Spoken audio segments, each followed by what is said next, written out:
Good evening, America. Tonight I am going to tell you something that 107 days of war, hundreds of airstrikes, thousands of deaths, millions of displaced people, global energy crisis, constitutional crisis, cabinet resignations, 7 missile barrages, a downed Apache helicopter, and 5 consecutive near deals all led to.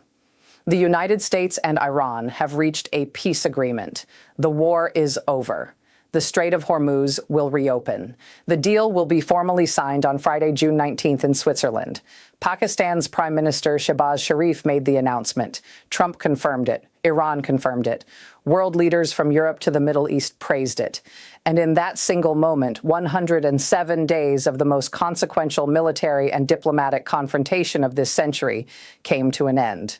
But tonight's story is not just about the deal being done. Tonight's story is about how close it came to never happening at all. Because just hours before the announcement, while the final wording of the memorandum was being exchanged between American and Iranian officials, Israel launched airstrikes on Beirut's southern suburbs. And those strikes almost destroyed everything. American officials were, in Vice President J.D. Vance's own words, very worried. Iran was preparing a large retaliatory strike on Israel. Qatari officials were rushing back and forth between delegations. American negotiators were working desperately to change specific wording in the agreement in real time to prevent Iran from walking away. And the deal that ended the war survived by the thinnest margin in the history of American diplomacy. Tonight, we are going to tell you the full story. Every dramatic hour, every near collapse, every word that saved it, and what this deal means for America, for Iran, for Israel, for Lebanon, and for the world. Stay with me, because tonight is historic. Let us start from the beginning of Sunday, June 14th, because the sequence of events that produced this deal in the last 24 hours is one of the most dramatic diplomatic stories ever told. Sunday morning in Washington was supposed to be the day. Trump had announced on Saturday that the deal was scheduled to be signed on Sunday, his birthday. The IRGC had called it a birthday propaganda event and said the signing is definitely not happening. And then at approximately 10 in the morning, Washington time, Israel launched airstrikes on Beirut's southern suburbs, on Dahieh, the same neighborhood that had been ordered evacuated weeks ago, the same strikes that had triggered Iran's largest retaliatory barrages throughout this conflict. On the same day, the world was waiting for a peace deal announcement. Trump's reaction was immediate and furious. He went on Truth Social and wrote, "And I want every American to hear these exact words. This morning's attack on Beirut should not have happened, particularly on a special day when we are so close to a peace deal with Iran." A sitting American president publicly criticizing his closest regional ally for launching airstrikes on the same morning that a peace deal was supposed to be announced. That sentence has never been written before in the history of the U.S.-Israel relationship. Trump is calling out Netanyahu by implication in the most direct and public way he has done since this war began. Israeli Prime Minister Netanyahu responded with his own statement, explaining that the strike was in response to Hezbollah's firing into Israeli territory. He said Israel will not tolerate firing into its territory. Those two statements, Trump's and Netanyahu's, capture everything about the impossible position America has occupied throughout this war. America needs Iran to sign the deal. Iran needs Lebanon covered by the ceasefire. Israel needs to respond to Hezbollah. And those three needs are structurally incompatible with each other every single time Israel and Hezbollah exchange fire. And then the situation became truly dangerous. American intelligence picked up signals that Iran was preparing for a large retaliatory strike on Israel in the hours after the Beirut attack. Not a warning, not a proportionate response, a large strike, the kind that would have shattered the peace deal, resumed the war, and potentially triggered a chain reaction of Israeli retaliation against Iran that would have undone everything the previous 107 days of diplomacy had been building toward. Vice President J.D. Vance, speaking to Fox News Sunday, described what happened in those hours in terms that leave no room for misunderstanding the scale of what was at stake. He said, After the Israelis struck Beirut, we were very worried. And he said American officials saw a lot of evidence that the Iranians were going to launch a large strike before they pulled back from doing so. A lot of evidence. That is intelligence language for confirmed signals, intercepted communications, satellite imagery, and human intelligence, all pointing to the same conclusion. Iran was loading missiles. Iran was preparing to fire. And the deal was one Iranian launch order away from dying before it was born. What stopped it was not luck. What stopped it was last-minute American diplomacy of extraordinary intensity. Going back and forth with Qatari officials who had been in Tehran to try to get the agreement completed, U.S. officials sought to prevent further retaliation. American officials engaged in last-minute discussions about certain wording in the agreement. They changed specific language in the memorandum in real time, in the hours that Iran was preparing to launch, to give Tehran enough of what it needed diplomatically to stand down militarily.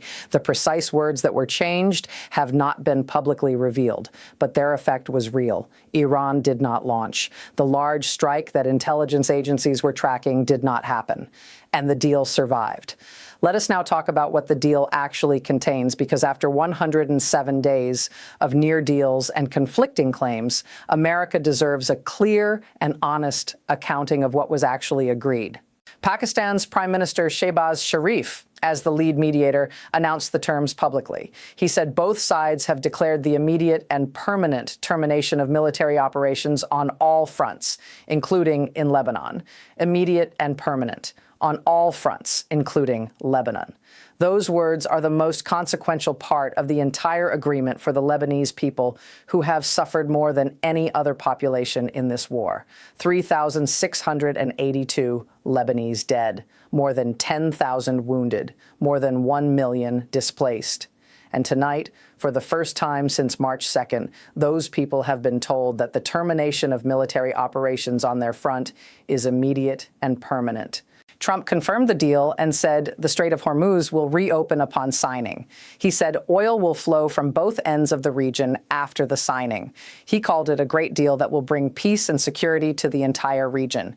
He confirmed the formal signing ceremony will take place on Friday, June 19th in Switzerland, an official ceremony in a neutral country, with electronic signatures already exchanged and the framework confirmed by both governments. The deal's formal signing in Switzerland on June 19th is significant for multiple reasons. Switzerland has historically served as the protecting power for American interests in Iran, precisely because the two countries have not had formal diplomatic relations since 1980. Choosing Geneva as the signing venue is itself a diplomatic statement.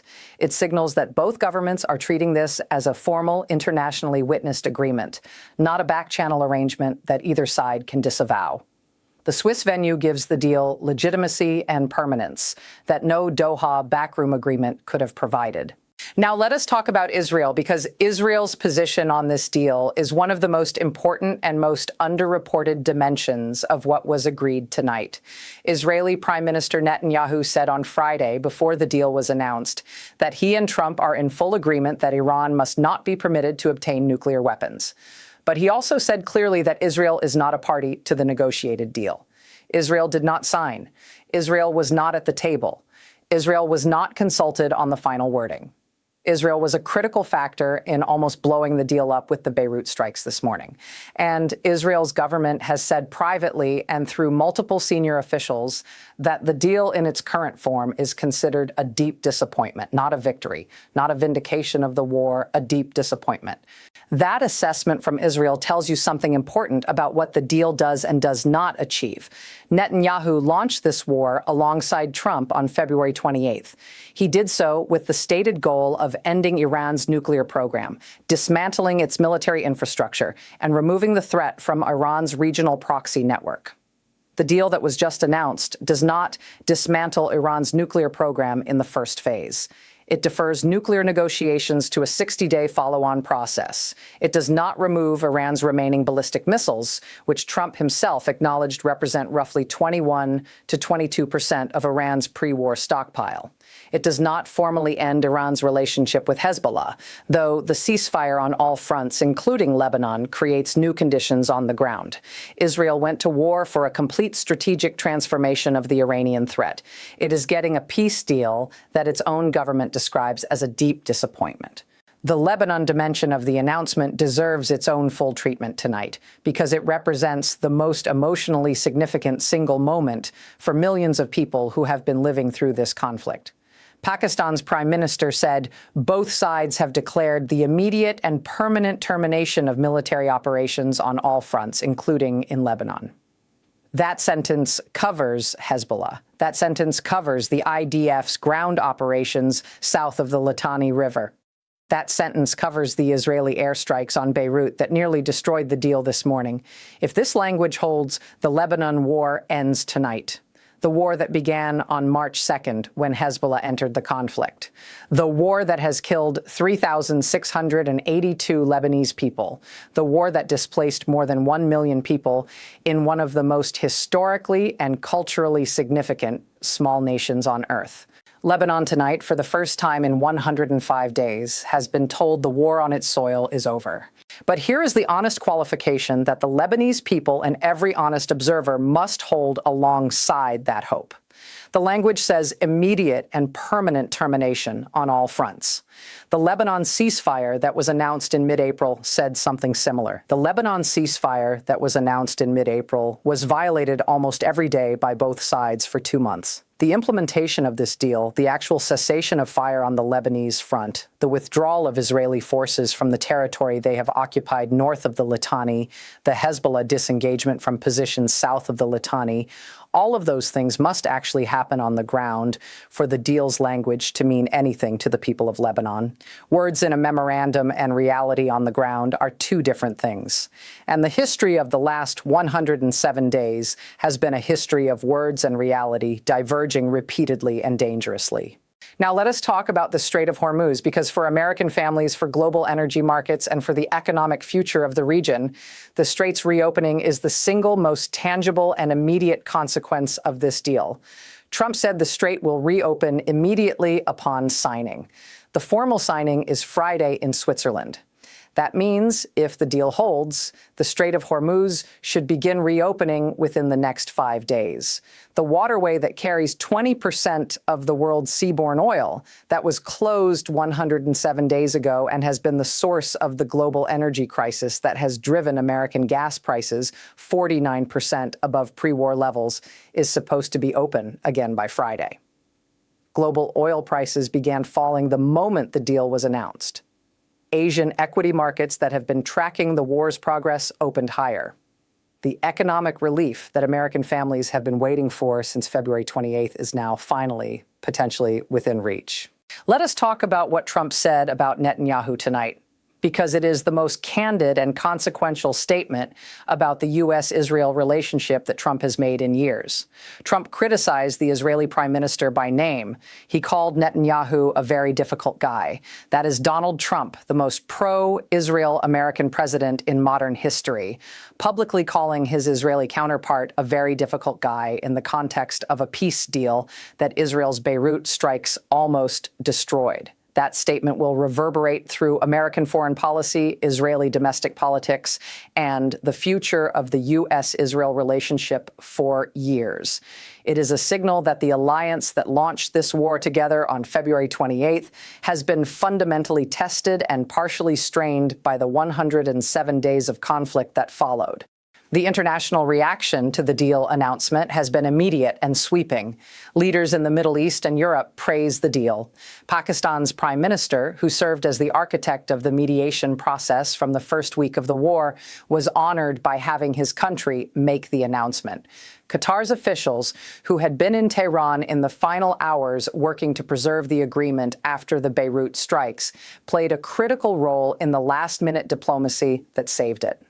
Saudi Arabia, the UAE, Jordan, and Egypt all issued statements of praise. European leaders called it a moment of relief for the global economy and a victory for diplomacy.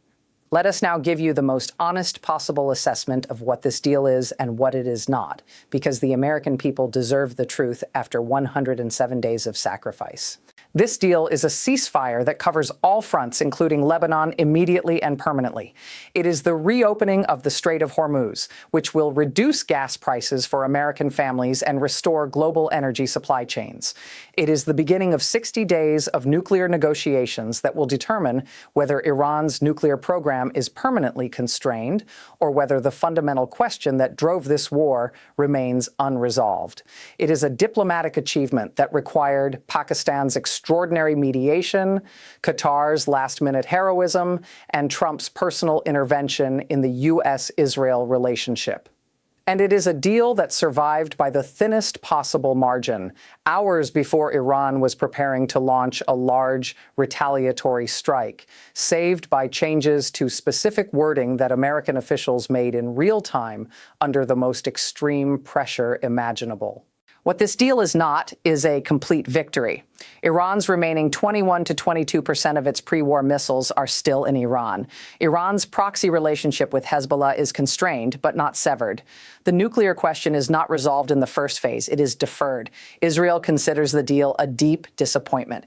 The IAEA still needs to get inspectors back inside Iran and verify what has happened to 972 pounds of 60% enriched uranium.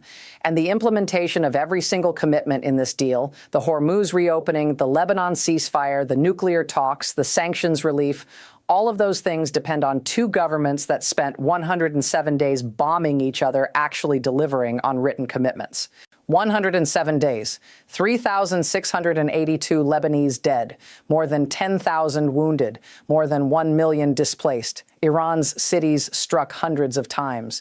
Kuwait's airport bombed, Bahrain struck, Jordan under alert, an American Apache helicopter at the bottom of the Strait of Hormuz, American gas prices 49% higher, 45 million additional people worldwide at risk of acute food insecurity. 4 Trump cabinet members resigned. Congress passed a war powers resolution. And tonight, a deal. An imperfect, fragile, desperately needed deal that almost did not exist. America, I have one question for you tonight. After 107 days, after all of that, after everything we have covered together on this channel since the very first day of this war, here is what I want you to tell me. Is this deal a victory for America? Did the 107 days of war, the bombs, the economic pain, the constitutional crisis, the downed helicopter, the airport bombing, all of it, was it worth what we ended up getting? A reopened strait, a Lebanon ceasefire, 60 days of nuclear talks, and a deal that Israel calls a deep disappointment and Iran is describing as favorable to Tehran? Drop your answer in the comments right now. This is the verdict of history, and it belongs to you. Thank you for watching this channel through every single day of this war. We started on day 1 together, and tonight we are here at the end together. Subscribe and turn on notifications. The formal signing is Friday, and we will be there for every moment of it.